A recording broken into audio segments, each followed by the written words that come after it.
Wichita and Houston, Texas.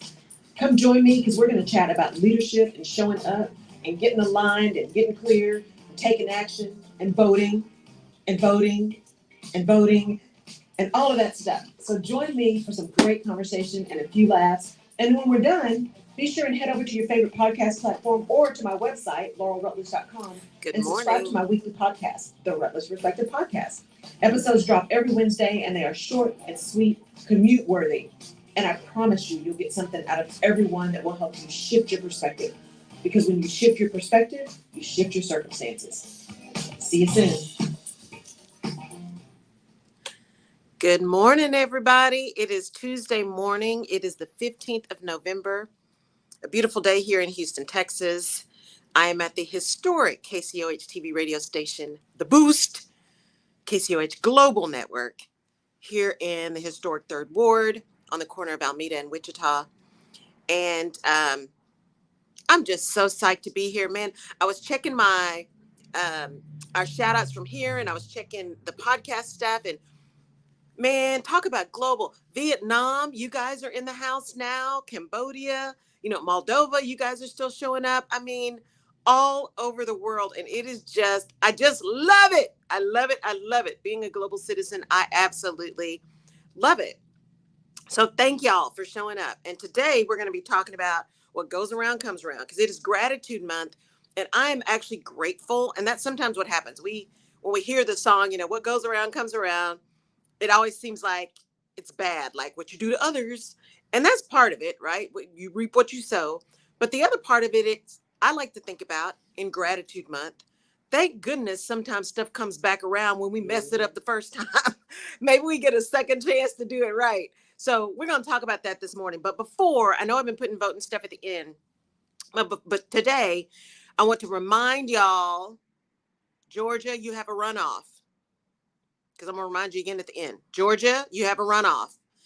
The early voting starts on the 28th and goes through the 2nd of December. And then the actual election is on the 6th of December. That's a runoff for the Senate seat. Warnock and Walker. Don't get those W's mixed up. Because there is a distinct difference between those two gentlemen. Georgia, let's do this, y'all. Okay. All right. Also, because we are global citizens and there's stuff going on beyond what just happened for us here, on the 19th, so coming up, Malaysia has their general election. On the 20th, Nepal has their general election and Kazakhstan has their presidential election. So November's a busy month.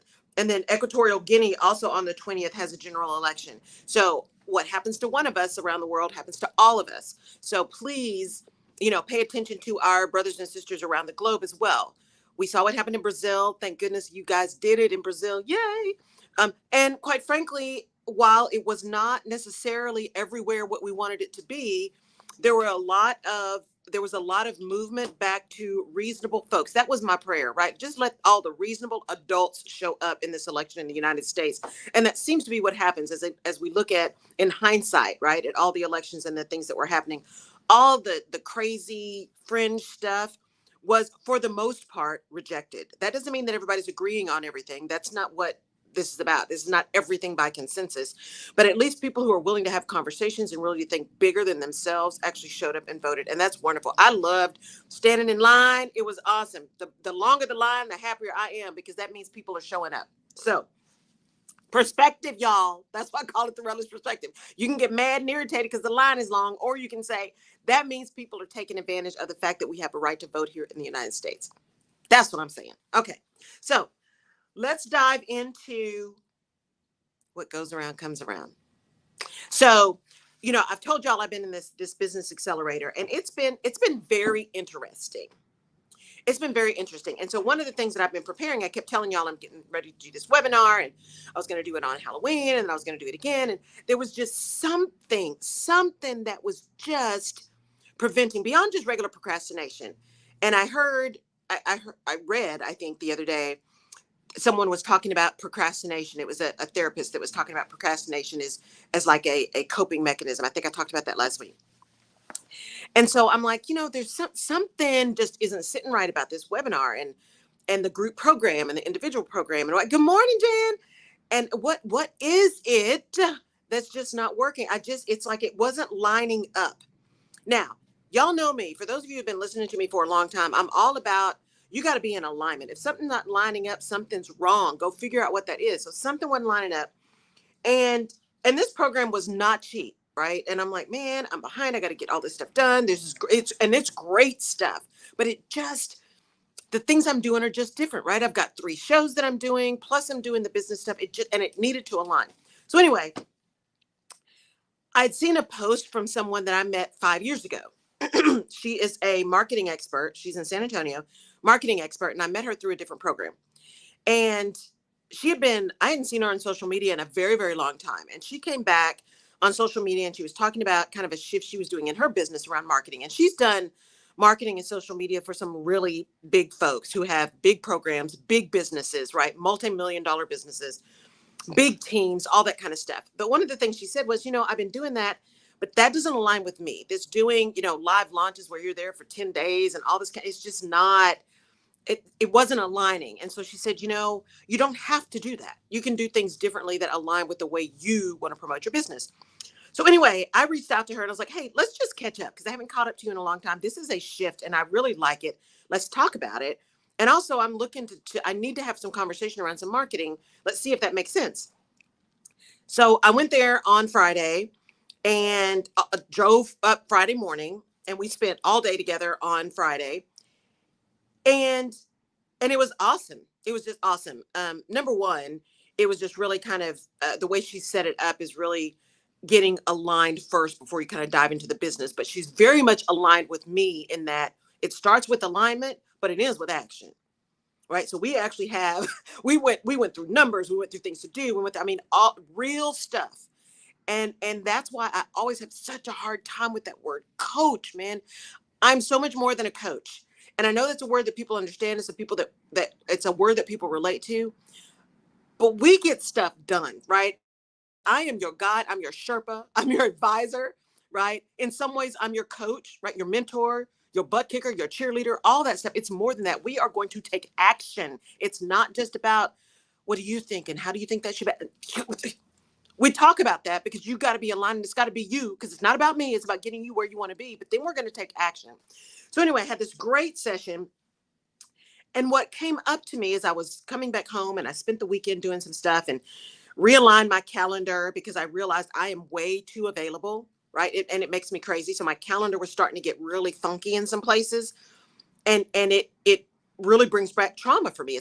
It creates a trauma response from when I was in corporate and I didn't have any white space in my calendar. I didn't have time to go to the bathroom, much less eat. And that brings up lots of nervousness and consternation and anxiety for me. And I realized that was happening. And I said, but Laurel, it's your calendar. Girl, please, right? It's your calendar. I have these conversations with myself all the time. It's your calendar. Fix it. Fix it. And so I went ahead and I said, okay. And I want to make sure my mic is working. Yeah. Okay. I went ahead and fixed it and said, you know what? Let me just make sure that, and Jan, if you can still hear me, will you let me know you can still hear me? Because I see you on there. Or somebody who's on here on StreamYard, let me know you can still hear me because I unplugged the external mic just to make sure that y'all can hear me. So I was like, you have control over here. So I redid my Calendly, reset some things, made sure that everything was okay, right? Okay, good. Thanks, Jan. Wanted to make sure everything was good. And then I started thinking, as we started looking at my business, I really was talking about the things that I love to do, the things that I really love to do. And then I was talking about the things that I was planning to do. And Rachel said to me, you only get energy when you talk about the things you love to do and in that space. And when you talk about this thing that you're quote unquote supposed to do, right? The group coaching, the individual coaching, all this kind of stuff. She said, you don't have nearly the same kind of energy. And sometimes we need people, that's why coaches need coaches, or that's why, advisors need advisors. We don't always hear our own stuff. We don't see ourselves. And so I was like, you know what, you're right, because I don't feel the same energy when I talk about that stuff. But when I talk about helping women business owners, right, that are at that $5 million to $10 million range, right? They're that tipping point where they've got team and they're about to put on more team, but they're making some changes. And there's some folks who are having a hard time shifting, right? The people that have been with them from the beginning. And how do you make that shift? That's a piece that I love. I love seeing people who are maybe at a point where they're trying to get out of their business and they want to sell it. How do you work through those things? Working with leaders within corporations, right? Big corporations, but with leaders within corporations on their teams. So yes, CEOs and senior executives, but really working with them in their teams, how they're showing up, how they're working with them. That's the stuff that really, like the fire in my belly, right? And when I say what goes around comes around is when I looked back, so this is 5, right? 5 years in. When I look back at the very, very first thing, I mean, even before I had a real website, just had a landing page, the things that I focused on were, are you needing help with you as a leader? Or are you needing help with your team, right? That was it. Those are the 2 choices to work with me, you or your team. And it was very much targeted in that business space, right? A corporate space or a business space, small business owner, women business owner, right? Those kind of things, especially Black women owned businesses, BIPOC businesses. And then, you kind of morph into the things that everybody else is doing, what you're supposed to be doing, because it's the live launch method, or it's the, 1,400 webinars method, and the funnels and the this and the that, and the, all the things. And it's easy to get distracted from what your real calling is and what's in alignment for you. And it's not always drastic, right? It's one of those things where you have to be really aware. And when it doesn't feel right, examine what it is. So like I knew something wasn't right. I just didn't know what it was. And I wasn't giving myself time to figure out what it was. But what goes around comes around. So after having this meeting with Rachel, I'm like, you know what? Not only do I love doing this stuff with leaders, because I don't want any other woman, especially any other Black woman, to feel like I felt in corporate. Not a single one. If I can leave this earth having kept another woman from feeling the way I felt, I will have fulfilled my purpose. If just touch a few people, right? That was the reason I wanted to do this. I didn't want anyone else to be in the pain and the drama and the trauma that I was in. And it's not necessary. That's about poor leadership. And how do we fix that? How do we fix that piece of the cultures where there is a different level of integrity and honesty and forthrightness? You eliminate or call out those microaggressive cultures, that passive aggressive BS, all that kind of stuff. That's the kind of stuff that really gets me going. And then having a social enterprise that then gives back significantly, I mean, like big check and big time significantly to school districts and to children and education. And so what goes around comes around, because as I was talking to Rachel, it's like, why did I get so far away from that? Why did I move so far into this other stuff? And I want you to think about, whether you're in a career right now, whether you're starting to build a business, whatever that thing is, whether it's a life decision that you're trying to make, what was it that you thought you wanted years ago? Maybe it's 15, 20 years ago that you have moved away from. But if you sit still and think about it, that it is really still there as the thing. It's really still the thing. Because for me, what I recognized was the trauma was so real. The pain was so real. The irritation and anger and frustration was so real for so long. It's taken me this long to be able to really walk back into a corporate kind of setting and not immediately feel the angst of just, let me wait for that next conversation where I'm gonna have to try to bite my tongue and not call somebody out, because I know they're getting ready to do something stupid, right? I mean, it's like an immediate response when I walk into corporate settings. And it's just been recently that hasn't happened.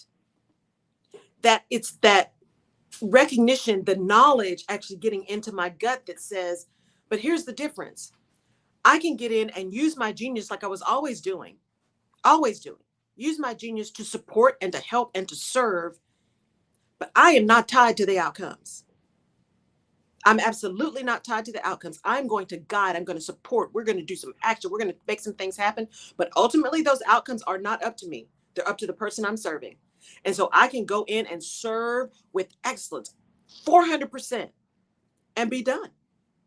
Walk away, right? And I don't mean walk away like, not my problem. That's not what I mean. What I mean is, I don't have to fight and scratch and scrimp and argue and yell and scream and cry. And because you know what?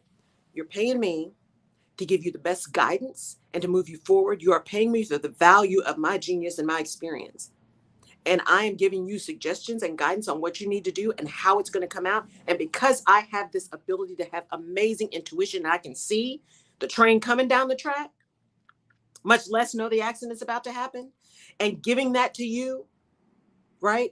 Serving you in that capacity, that's what you're paying for, is that value. Your choice is whether or not you want to use that, right? We all have choices.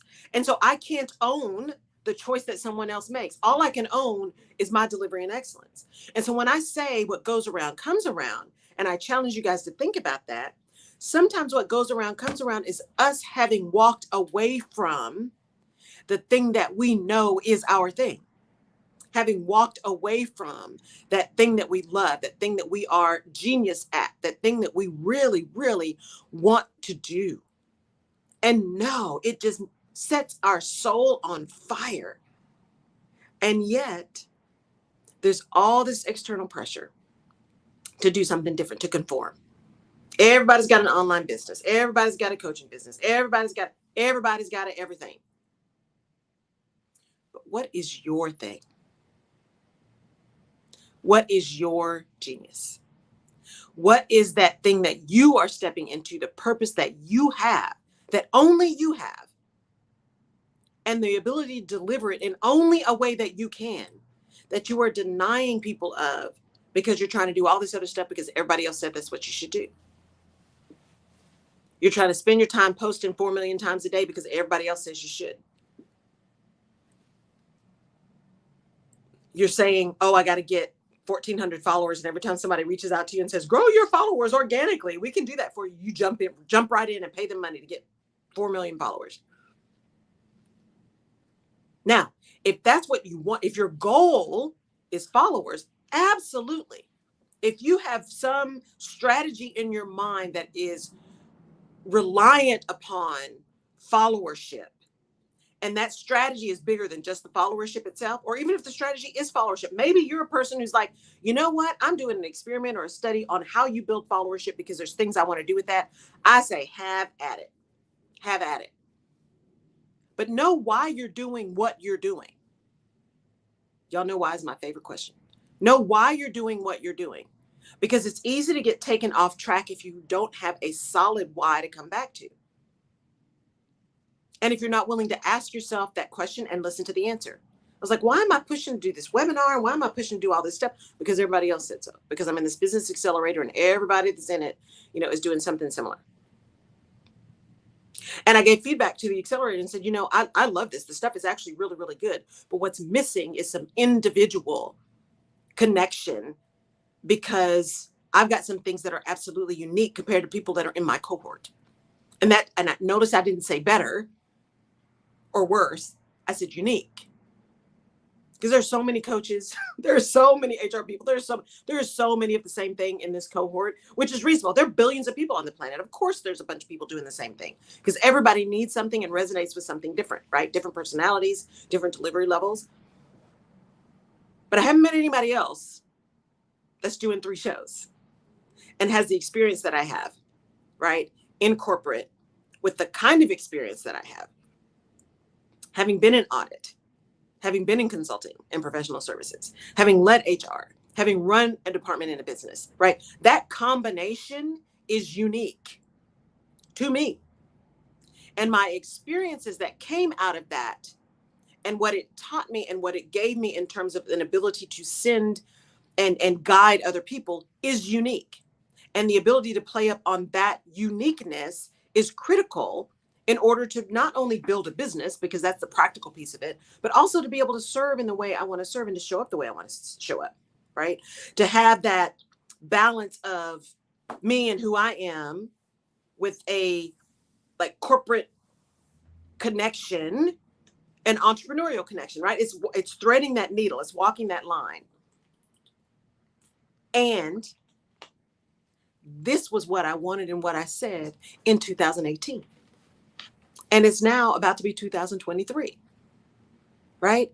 What goes around comes around. If we pay attention to what we're thinking and what we're feeling the first time and understand why and where it's coming from the first time, when we start to take those detours, we can understand if that movement we're making truly is a detour, if we're completely derailing ourselves and our businesses or our careers. And sometimes we will derail something on purpose. Like there's this whole thing about, don't burn a bridge. It's not good to burn bridges. Sometimes you need to burn that sucker down to the ground and never, ever cross it again. There are some bridges that just do not need to stand in your life. Just know which ones you're burning and that you're not going to need to go back over that one. It's okay to burn a bridge. It is okay to be done with people and things and organizations and situations. It's okay to be done. And how do you know when you're done? You got complete peace. Complete peace, right? I think about, and I know this is dating myself, I think about Waiting to Exhale and that scene with Angela Bassett where she tosses the match into the car. I love that scene. But even before she got there, it was like, I am done. We are burning this thing. And with that, it's over, as people say, over aura. It's over. It's over. And so how do you go back to that thing that was there in the first place? And is there something that was an experience for you that's telling you that you should do it? That should word is a powerful word and it's a dangerous word. Is there something that's moving you away? If it's fear, then let's address the fear. Worry, concern, anxiety, let's address those things. If it's really not what you want, that's something different. That's something different. But I would argue that if it was there in the very beginning, if it was there in the first place, and something about what you're doing now just doesn't seem to be the right thing, go back to that very first situation. Go back to that thing in the beginning, because there's something about that was supposed to be the thing that you've walked away from. And maybe that's the thing that you should be doing right now. Maybe that's the thing that's really your calling, and it's just about deciding how you do it in a way that is unique to you. That's important. And no, I'm not. Okay. Another sidebar. Because it's weather, this cold weather, man. But I was just drinking my water, and at Ozarka, I remember going to an all-star game, and I think we had Dasani water or something. Whatever water we had was not the water sponsor of the game, and we were sitting on the floor. And I remember somebody came just out of nowhere, like this person just pops up out of nowhere and says, "Y'all need to either take the labels off or turn the bottles around." And we were like, "What?" Because it wasn't, the water sponsor. I'm thinking, well, but if there's a water sponsor, then why wasn't that the water that they were selling at the consent? I don't get how all that works. Anyway, so Ozarka is not yet a sponsor of the Rutledge Perspective Radio Show Live, but you never know. Ozarka, I'm looking at you, right? I'm looking at you, Ozarka, because I love some water. So, yeah. So anyway, y'all, it's just that time of year. There's going to be so much stuff. I got so much stuff going on. I'm about to have 4 weeks worth of being gone. And I just can't think about it yet, because it gives me, it's that whole, trauma response. Like, I just want to sleep in my own bed, and I got to get my mind right for these next several weeks of just being in and out. And it's a lot. It's a lot. Plus, travel is always stressful, and it's that time of year, and folks going to be acting crazy, and it's all the things. So anyway, what goes around comes around. Now, the other thing about what goes around comes around, because we are in gratitude month, is as I started thinking about all of this stuff coming back and going back to what was initially in my mind, what was initially in the plan, is how grateful I am to get second chances. how grateful I am to get second chances. That as I was driving, here to the studio today, I was listening to 1A, and they were talking about the number of states who had on the ballot to change language around abolishing anything in reference to, or that feels like, looks like, acts like, smells like slavery or indentured servitude in the constitutions. And she was having a conversation with an expert about that, about some of those ballot measures and what they meant. And there was one state in particular, and forgive me, I cannot remember which state it was, that actually the people who wrote it came back and said, you know what, we need everybody to please vote no on this because it is not written well. It is confusing. It is not what we need it to be. And we want another pass at it. So please vote no on this so we can bring it back to the ballot, which I thought was, one, really interesting, and two, quite like mature and collaborative. Like, just own it that we wrote this poorly. It is not saying what we wanted to say. We know it's confusing for people. So just say no, and we're going to go back to the drawing board. Wonder of wonders, people being adults. That's just awesome.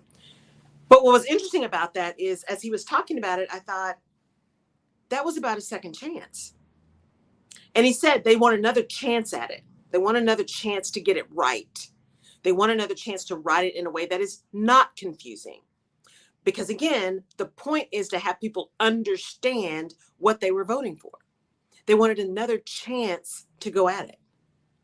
And I am so grateful that we have an opportunity to have other chances, right? I think it was in 2021, I did an episode. I listened to this woman, her name is Dr. Ross, who was talking about the cancel culture at the time. This was early 2021, I think. And she called, her topic was calling in the call out culture. That's what she called it, calling in people. Now, she happened to work with people who were trying to extricate themselves from cults, from white supremacist groups, these kind of things. And her premise was, look, if you're really going to help people and change minds and hearts, you've got to create a space for folks who are trying to get out and trying to explore to come, a safe space for them to come. Because if it's not safe in the craziness that they're in, and it's not safe to get out, what are they going to do? They're going to stay in. It's the enemy they know. So you've got to create these safe spaces. So her premise was, how do we call in people as opposed to canceling them or calling them out, right? Calling in the call out culture. And in that whole premise around her thoughts was, we need an opportunity for people to have a chance to do something different, to educate themselves, to learn, to grow, to experience, and then to use that to potentially change choices. Now, we can all argue that there are some things that are just egregious and people need to be canceled, right? That are just absolutely beyond the pale. Your time is up. Exit stage left, right? There are those things. But as I've said before, the problem with moving too quickly to cancellation is that there is no learning of consequences. And we all have choices, but we are not free from the consequences of the choices that we make. And so I'm so grateful in this gratitude month for the opportunity to have second chances for things, to have the ability to go back 5 years later and say, wait, this is what I wanted in the very beginning.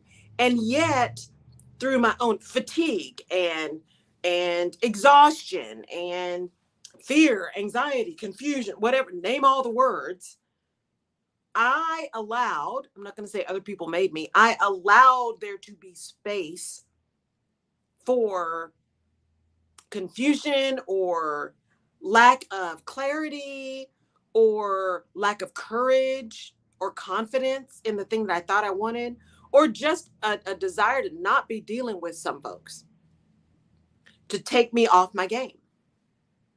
But as long as we are here, we have chances and we have choices. We have the opportunity to go back and redo things that we did the first time and we didn't like the outcome. Now, we can't always change everything, but we can do what we can to make things work better next time. We can take the learning that we had from the initial event and do something different, maybe impact a different outcome. That's the beauty of human beings. We continue to learn and grow, and we can use that learning to do something different. That's what second chances are all about. And they say, yes, that was painful. I think I did a post about that. Yeah, that sucked, but did you learn anything?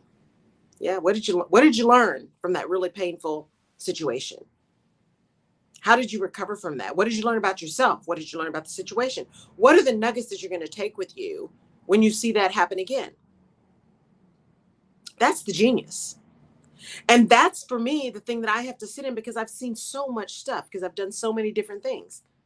As I call myself a mutt. I've done so much different stuff in so many different places that it enables me to see things that other people don't see early, because I've probably seen it before. And because I've had such varied experience, it gives me an opportunity to think varied about options and solutions, because I'm not locked into one thing or one place or one location or one idea process. And because I love to learn and love to read and love to grow, I've experienced some other things or learned some other things that I really enjoy, and that give me a chance to think differently, act differently, move differently. That's the thing, right? That opportunity to be grateful for a do-over. A do-over. And we're going to do some shout outs here in a minute. But, you know, as we come towards this end of the year, I was telling Jerry as we walked in this morning, I'm like, yeah, I'm getting ready to change something, because there's something going on tomorrow that I really want to be able to participate in. And what do you think? And how do you think the person's going to react? And she's like, well, I can't speak for the person, but, you know, given what I know, I think that'd be good. And even in that, it's like, you know, that gratitude that I have for being able to show up here every show. And I went back and looked at some of my very first shows, and I'm like, oh Lord, I'm so surprised people are still tuning in and listening. Because what was I doing? What was I doing? I was so nervous. I was sitting down. I was just trying to make sure I made coherent sentences. I had no idea what I was doing. But I had Jerry. You fooled us. See? And Jerry had confidence. So sometimes, look, you got to fake it till you make it. Or the way I like to say it is just prepare and say a prayer and just go, right? Because it'll be what it's going to be. Or maybe it wasn't what you thought it was. Exactly. Because we're our worst critics. We are our worst critics. I would have been pushed you out of here if it's bad. Baby, you got to go home, but you're going to have to get out of here. So it probably wasn't what you thought it was. Right. Yeah. We are absolutely our own worst critics. That's why I say it's so important to have someone that you can talk to, that you can bounce things off of. Because often when we're so busy talking, we're not hearing what we're saying. And when someone can mirror that back to us, we're like, oh, that didn't make any sense. Or, oh, that was good. And even when I was having this conversation on Friday with this person, she said something around, you know, sales and marketing. I'm like, man, I wish I'd have had a tape recorder so I could have recorded that. And then later on, I was talking about, you know, selling. And y'all know I hate selling. And I said, you know, I'm not selling. I am inviting someone to invest in themselves with me to get to where they want to get, based on my ability to use my experience, my genius to get them there. I'm making an invitation. And she's like, man, I wish I'd recorded that, right? And so we sometimes don't understand when things come back around, why they come back around, because sometimes we just weren't ready the first time. Like I wasn't ready the first time when Jerry said, you need to do a show. And I'm like, let me think about it. So, yeah. Anyway, okay. You know what? I just want to say this because Dr. Hickman is doing her first show tomorrow. Yes. And her daughter is on the opening of her show. Mm-hmm. And I just posted under there and I asked her daughter, I said, is this you? Which I know it was her. Mm-hmm. And I said, the voice is phenomenal. And she said, I was really sick that day and I barely can get through it, whatever. I said, well, I didn't hear sickness. See, many people assume they don't sound good because we're our worst critic. Absolutely. When somebody else is like, wow, this is phenomenal. Absolutely. And as they say, keep going, because what you're doing that you think is not good enough is somebody else's greatest wish. That's it. Somebody else's greatest wish. Just keep moving. Just keep moving. You are inspiring someone you don't know, someone you may never know, someone you don't know who's watching you. You are inspiring someone. Keep moving. Keep moving. All right. Shout out. Lebanon is in the building. Singapore is in the building. Panama is in the building. Mexico, France, Brazil, Germany, Finland, United Kingdom, Singapore. We've got also Panama City, Frankfurt, Helsinki, London, Philadelphia. Omaha is in the building. Hey, Omaha. Chicago, San Antonio, New York, Atlanta, St. Louis, Dallas, Fort Worth, Kansas City, Missouri, and Houston, Texas in big numbers. And also Missouri, Texas. I love it. And I got Odessa, Texas here, and DeSoto here on my StreamYard. Good morning. Good morning, Mama Young. Lebanon, I think that's new. I think Lebanon may be new. I don't remember if they were here. Before, but have to they? Me, what's new was Omaha. Oh, yeah, Omaha, Nebraska. I've been to Omaha. It was the middle of winter. It was minus 32 degrees.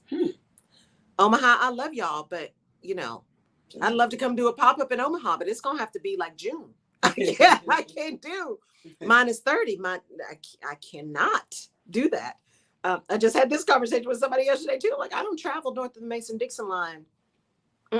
Between like October 15 and April.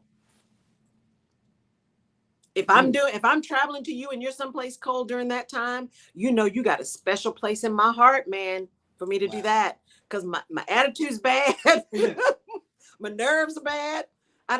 Planes get delayed, snowstorms. What? Y'all, my nerves don't work well when it's that cold. So I like to stay when it's a little bit warmer. Because, y'all saw my post. I had to put on my fuzzy Crocs yesterday because it's about that time to put your fuzzy Crocs on. As a Croc denier, I swear I would never own a pair of Crocs. I love my little Crocs. And they're bright pink. They are so tacky, and I love them. I absolutely love them. Anyway. I know. Y'all. So every once in a while, you have one of those days where you just don't quite know what to do with yourself.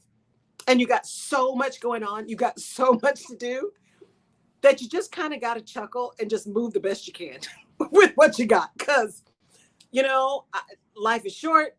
Luckily, we get extra chances.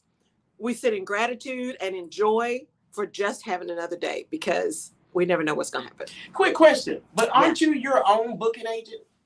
Like, you're an entrepreneur, right? Yes. So you got a lot to do. But who books all of that lot to do? That's what I'm saying. When I said earlier, I was like, girl, use your own calendar. Yeah. If it's crazy, that's on you. Right? You did it to yourself. Stop it. So you can be mad all you want to, but turn that mirror around and look in that mirror because you did it to you. Which I did. I spent time yesterday and I cleaned it all up. I'm like, you know what? I'm going to do these kind of interviews on this day. I'm going to have client time on these days. I'm going to do my Friday is the day to really go back and look at my business. My Monday morning is my setup time for the week.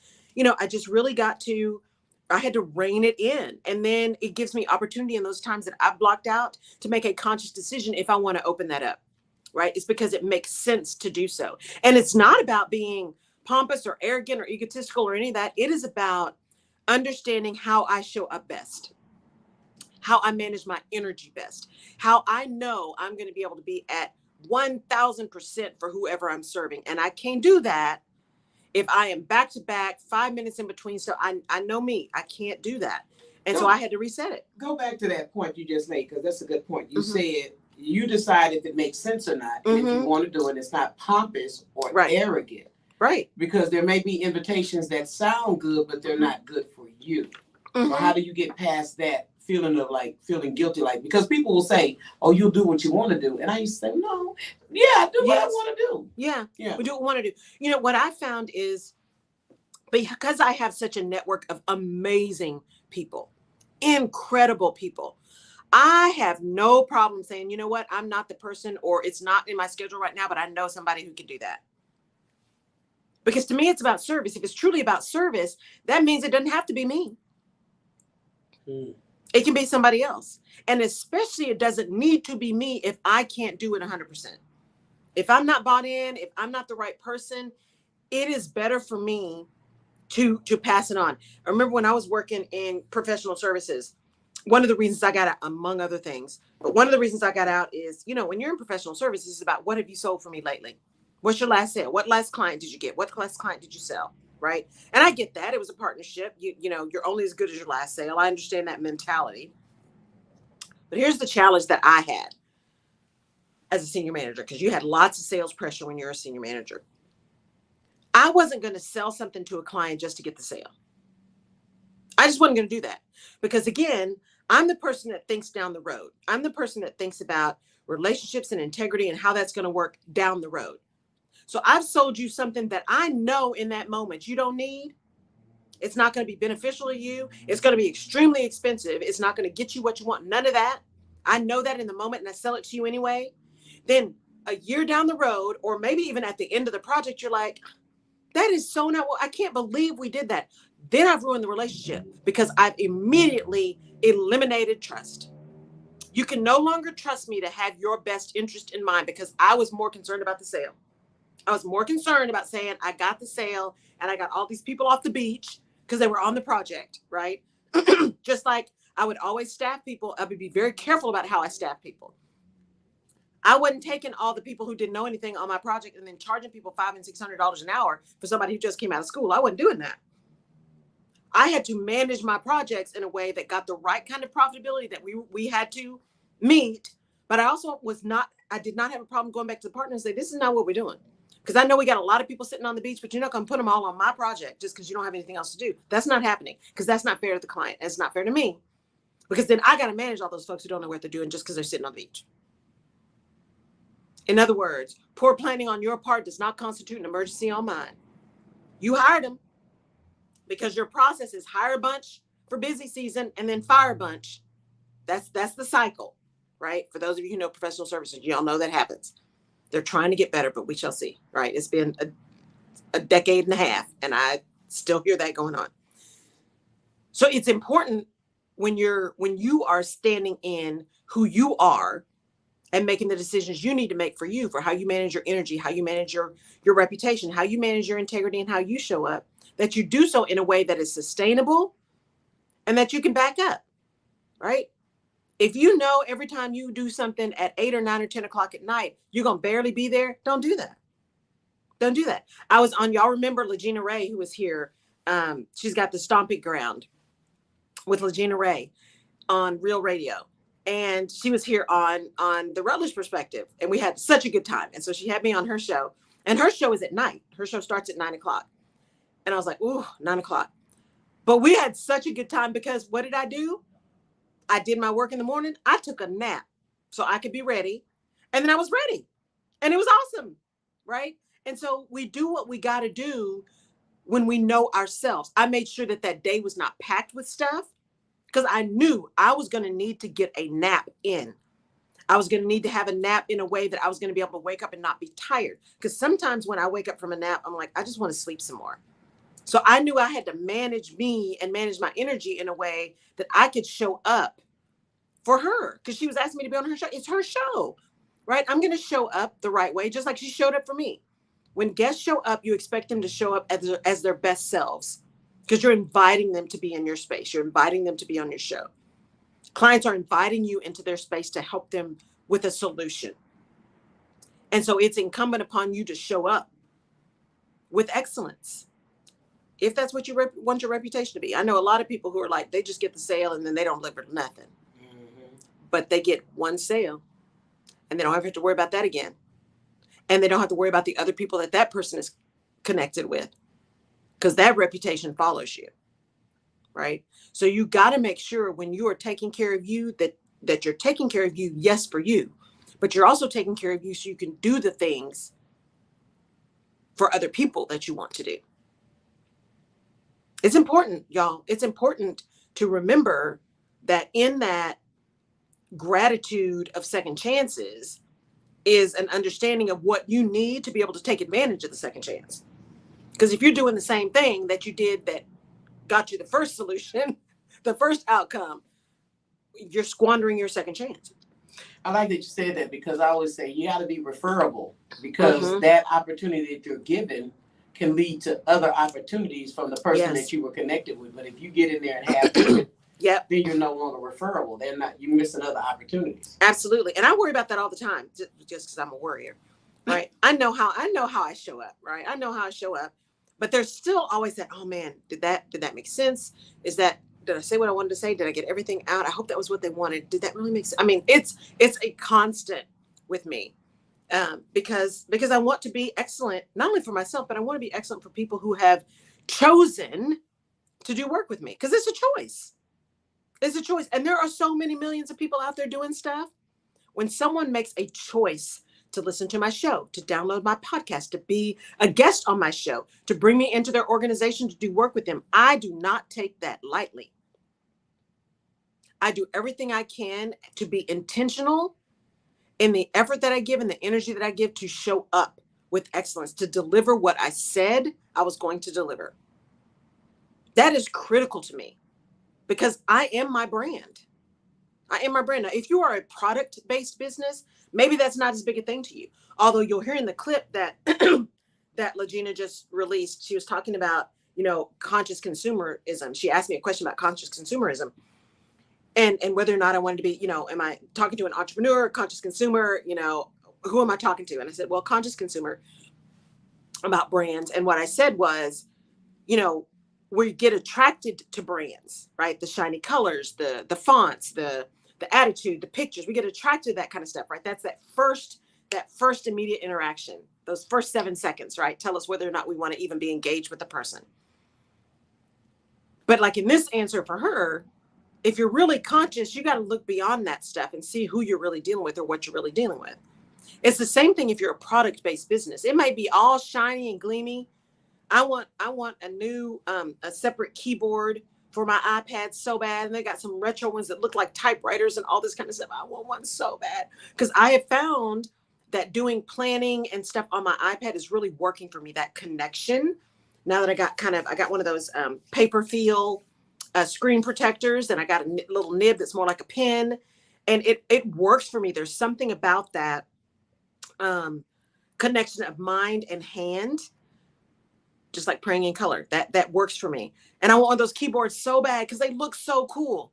But I go back and read the reviews and they're like, well, I got this one and it broke within the first day. I got this one and it didn't do what I needed to do. I got this one, and I read all the reviews. I read the best reviews and I read the worst reviews. I read both of those. I read some of the stuff in the middle too, but I read both of those.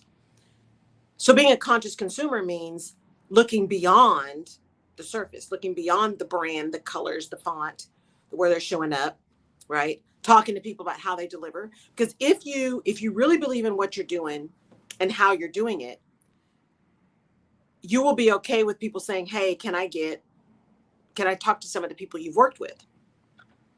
And I've done that before. Can I talk to people who have had a really good experience with you? And can I talk to people who've had a really bad experience with you? I'd like to talk to both. And people who are really cognizant about their business don't have a problem doing that. Don't have a problem doing both. Right? Because there's always some learning in those bad. And most of those people who have had a bad experience or have had a client who said they had a bad experience, the ones I've worked with have said, you know what? Here's some clients that did not have as good an experience with me. And here's why. Here's what it was about me that didn't work. And here's what it was in what they were expecting, where we had a disconnect in expectations. And therefore it didn't work, right? Now, they're not always just bashing themselves. That would be unreasonable for somebody to expect that. But in those situations where I've asked that question, I have always gotten, honest responses from people around what they did really well and what they didn't do well. And so I work really hard as well to say, you know what, if this is what you need, that's not me. If what you're needing is someone to come in and be your HR person, that's not me. I could do that. I don't want to do that. That just absolutely drains my energy. So I'm not the person, but I know some amazing people. So let me connect you with somebody else, right? That's where your power is, in really understanding what goes around comes around. When you are in service, prosperity comes. When you are willing to make referrals, people will make referrals to you. When you are willing to connect people just for the sake of connecting really good people, you get connections that make some sense, right? When I went to my mastermind in Mexico, they were like, God, you're a great connector. Every time somebody said something, like, oh, I need to connect you with. Oh, I need to connect you with. And it was all about, I don't know if anything will happen from those, but there was something in both of those conversations, like with the person that I met and someone that I knew, like, this is a collaboration that might make some sense for both of these people, that might be valuable. And if nothing else, just somebody else in the network, because you never know what will happen. And having those additional people, forcing yourself to get out of your bubble, your locale, right? Your immediate circle, enables you to get exposure to stuff that may be of high benefit to you, really high benefit to you in terms of your own learning and growth, but also in terms of expanding your career, expanding your life, expanding your business. You never know what's going to come out of those kind of connections when you are willing to be open about those kind of things. It's really, really inspiring to connect people and have them say, oh, I've been talking to so-and-so and so-and-so, right? It really is powerful to be able to connect really great people.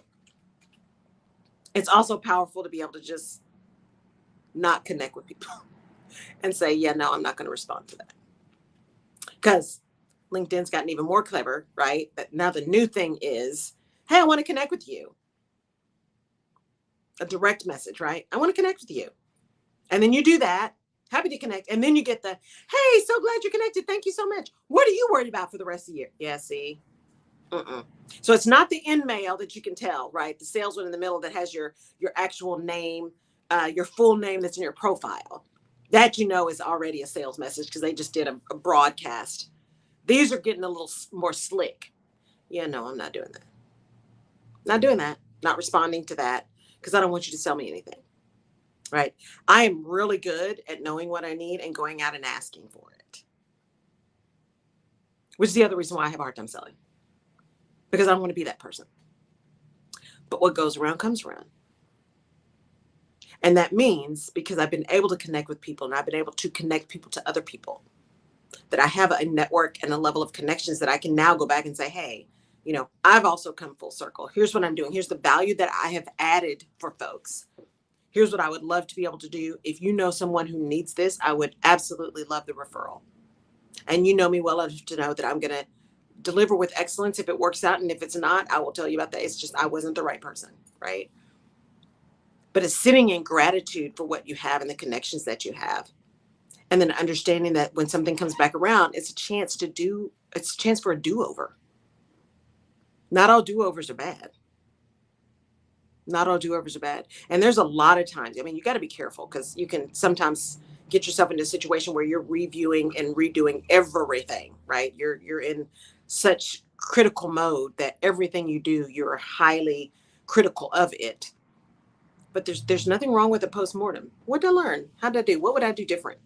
Right? How would I do that different? How would I make that a little bit strange? And sometimes what your response is, you know what? I would do that exactly like I did it. Sometimes the response is, I wouldn't do that at all. And sometimes it's, you know what? Here's what I learned. So I would do that, but I would tweak this a little bit. I would change time, or I would change place, or I would change people. Because sometimes a do-over is a do-over from a people perspective as well, not just an action perspective. Sometimes you got to do over with different folks. And again, no judgment on character or any of that kind of stuff. Sometimes it's just, it wasn't the right combination, wasn't the right fit, wasn't the right thing. And also you can be in a different place. Yes. You know, and require different, different needs than what you did when you first started out. Absolutely. Absolutely. And if you are really interested in learning, you're a lifelong learner, then you're also paying attention and doing things differently, both what people tell you and by watching people who are successful. So even though Jerry sits down when she's doing my show, I'm standing up because Jerry talked about standing up when she was on radio. I stand up. You got that for me. I got the standing up to do the show. Yeah. From Miss Jerry Peebles. Thank you, darling. But you know, and it's interesting though, but when you learn from people who really know what they're doing, when you have that chance to do it again, right? I've had a chance. Every Tuesday is a chance to do better. Every Tuesday is a do-over. Every Tuesday is a do-over, so to speak. That's the mind of a champion, though, when you say that, because some Yeah. people look at it as I'm competing, compete. Yeah. No. Oftentimes we miss our teachers because of competition. Yeah. But when we see that, because there's many things that you have said, I'm like, man, that's good. Mhm. That's good. That's a chance to do it. So I look Right. at it as a chance to, okay, put this into place. And so when we Right. start looking at life and people like that as opportunities to learn something we may Yes. know, Yes. we are winners. That's a winner's mentality. Absolutely. Every chance is a chance for a do-over. Every person is someone from whom you can learn something. And quite frankly, I've learned the best lessons from the worst bosses. Like the one who threw a book at me in a meeting. Right? I've learned some of the I've learned some of the best things from the worst leaders. What did you learn from that, though? Seriously. A couple things. One, I learned what my tolerance was, what I would and would not put up with, because this was fairly early in my career, right? And you get trained to be careful about what you say, but I learned my limit.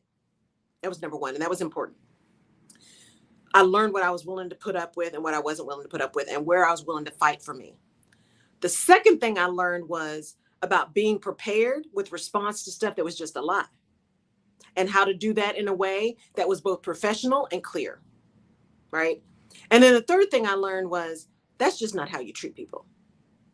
That's just not how you treat people, because it was a series of things with this particular individual. And I'm like, yeah, this is not how you do people. If you jack something up, you apologize and you make it right. If you go after somebody and it turns out you were wrong, you go back to them and say, you know what, I was wrong.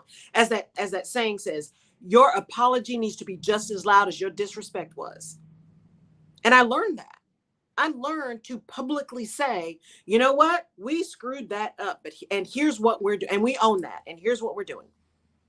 You know, when our payroll vendor just laid down on us and the team had to just jump in, I was in front of a town hall with all of our US people, and I said, we jacked it up. We picked the vendor.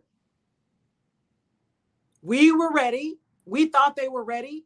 We didn't do the checks that we needed to do, and we ended up having to do all this extra stuff, but we made sure you got paid. And oh, by the way, because we know we have now undermined your trust in us to be able to do that, we're calling in an external vendor to edit and audit, so that you don't hear it from us, you hear it from somebody external, whether or not we did it the right way, whether or not we cleaned it up. And I stood up front and owned that, answered every question, took every barb, all of that kind of stuff, because it was mine. That's what leaders do. This leader that I'm talking about didn't do that. Deflected every single thing. Nothing was his fault. Nothing was his problem. Nothing was his issue. Everything was somebody else's fault. Somebody else's issue. Somebody else's problem. Somebody else that didn't understand. Somebody else that wasn't as smart as him. Somebody else that somehow wasn't connected enough. It was always somebody else's issue. And one, that's not the way I was raised. But two, that's not what leaders do. Because responsibility for getting things done may roll down, but ultimate accountability rolls up. As leaders, you are ultimately accountable for what happens out of your department, out of your business, out of your committee, out of whatever. The leader is ultimately accountable for everything that comes out of that thing.